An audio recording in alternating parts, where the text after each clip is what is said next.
তারপরের থেকে ভিডিওটা আবার শুরু করলাম বন্ধুরা। তো এদিকে তোমাদেরকে প্রথমেই বলে নেই শুভ দুপুর।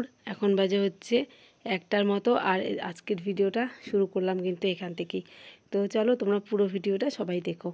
তো এদিকে তারপর বোনের তো সকালের দিকে যা যা নিয়ম ছিল আর কি ব্রাহ্মণ এসে করে দিয়ে গেছে। তারপর বোন কিন্তু আবার রেডি হচ্ছে, আর এখন কিন্তু সবাই আমরা রেডি হবো। আমিও একটা শাড়ি পরে নিলাম।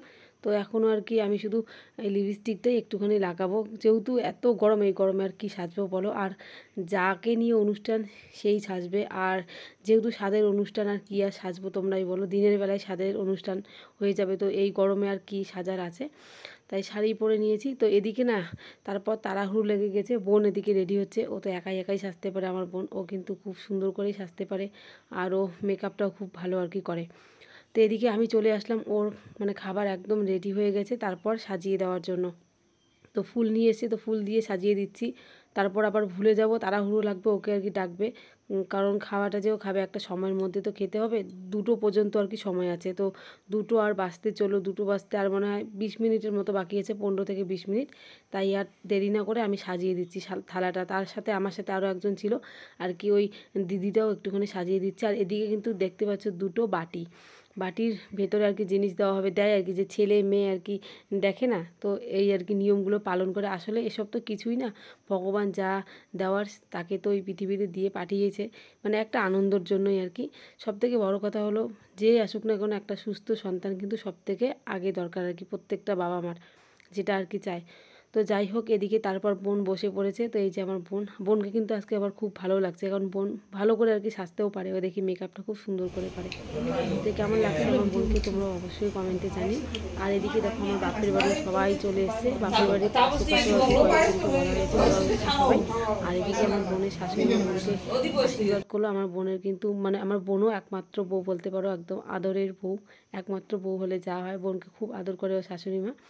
আর এদিকে তারপর আমার মা বোনকে এখন আশীর্বাদ করবে। আর এদিকে অনেক খাবার আর কি কমিয়ে দেওয়া হলো, বোন বললো যে খেতে পারবে না, আর তার মধ্যে সবাই বলছিল যে খাবার যা যা দেওয়া হবে সব খেতে হবে, এর জন্য তারপর কিছু কিছু খাবার আবার নিয়ে যাওয়া হয়েছে আর কি। বোন বলছিল এত খাবে না, তো তারপর কমিয়ে দেওয়া হয়েছে। এদিকে আম দেওয়া হয়েছিল, ভর্তি করে আম নিয়ে গেছে, মিষ্টিও নিয়ে যাওয়া হয়েছে, দইও নিয়ে যাওয়া হয়েছে, ও খেতে পারবে না। তারপর অনেক কিছু আর কি কমিয়ে দেওয়া হয়েছে। তো মা এদিকে এখন আশীর্বাদ করছে। তো মা আলতা সিঁদুর নাকি তুলে দিতে হয় আর কি হাতের মধ্যে, তো আলতা সিঁদুর শাঁখা বোনকে তুলে দিল। আর এই যে শাড়িটা পরে আছে বোন এখন, এই শাড়িটা আমার বাপের বাড়ি থেকে দিয়েছে। আর আগে যে বোন শাড়িটা পরেছিল সকালবেলার দিকে আর কি, তো ওই শাড়িটা আমার বোনের শাশুড়ি দিয়েছিল, তাই বোন ওই শাড়িটা পরে প্রথম যেহেতু আর কি সাতটা খেয়েছিল ও পায়েস দিয়েই। তো তারপর ব্রাহ্মণ বলেছে ওই শাড়িটা খোলা যাবে না, আর যদি তুমি খুলে আর কি পরো অন্য শাড়ি, যেহেতু বোন বলেছিল আমার বাপের বাড়ি থেকে আর কি শাড়ি দিয়েছে, তারপর বলেছিল যে ওই শাড়িটা বোনকে হাতে নিয়েই ঘুরতে হবে। তো এর জন্যে বোন বলছিল আগে তো জানলে একটা শাড়ি পরতে পারতো, তো কিছু করার নেই, ব্যাগ হাতে নিয়ে বোন ঘুরছিল আর কি এই শাড়িটা ব্যাগের মধ্যে ঢুকিয়ে। তার সাথে ফল বেঁধে দিয়েছিল, ফলগুলো তো ভারী হয়ে যায়, ফল তারপর ওই শাড়ি একসাথে একটা ব্যাগের মধ্যে ঢুকিয়ে হাতে নিয়ে আর কি ঘুরছিল। তারপর তো সকালবেলার দিকে আবার ফলটা ভাসিয়ে দিয়ে স্নান করতে হয় আর কি। তো এদিকে মা সব একবারে মেখে তারপর বোনকে আর কি প্রথমবার খেয়ে দিল, তারপর বোন একাই সবটা আর কি খেয়ে নিয়েছে। তো চলো যাই হোক, এখন কিন্তু বোনের খাওয়া শেষ হলে তারপর আর কি সবাই মিলে আমরাও খাবো। এখন 3টের কাছাকাছি আর কি বেঁচে গেল, 3টের একটু কম হবে, 3টে এখনও বাজেনি। আর গরমও যা পড়েছে না বলার মতো না। আর দেখবে মানে গ্রামে তো সব খোলামেলা থাকে, কিন্তু শহরে তো ওই খোলামেলা জিনিসটা আর কি থাকে না। আর তার মধ্যে হচ্ছে আমার ছোট্ট সোনামা আমাকে ছাড়া কিছুই বুঝছে না, যেহেতু অনেক লোকজন দেখেছে বেলুন পুরো ফাটছে, বেলুনের শব্দে খুব কান্নাকাটি, ভয় পেয়ে গেছে মনে হয়। মানে এত অশান্তি আমার আজকে লাগছিল, মানে বলার মতো না। তখন মনে হচ্ছিল কেন যে এলাম, আজকে আসলেই হয়তো আমার ভালো ছিল, খাওয়া দাওয়া করে চলে যেতাম। তো তারপর সোনামাকে আমার ঠাম্মার কোলে দিয়ে চলে এসেছি। তারপর তো অর্ধেক খাওয়া হয়ে আমি উঠে চলে গেছি, তোমাদের সাথে পুরোপুরি খাবারের মেনুগুলো শেয়ার করতে পারিনি, খুব কান্না করছিল। তারপর আমি আবার ওকে কোলে নিয়ে খেয়েছিলাম। এইভাবে কি আর খাওয়া হয় বলো এই গরমের মধ্যে। তো কী কী ছিল খাবারের মেনুতে চলো তোমাদেরকে একবার বলি। ছিল হচ্ছে ভাত ছিল, তারপর লেবু, এই গরম যেহেতু তাই লেবু তো থাকবেই।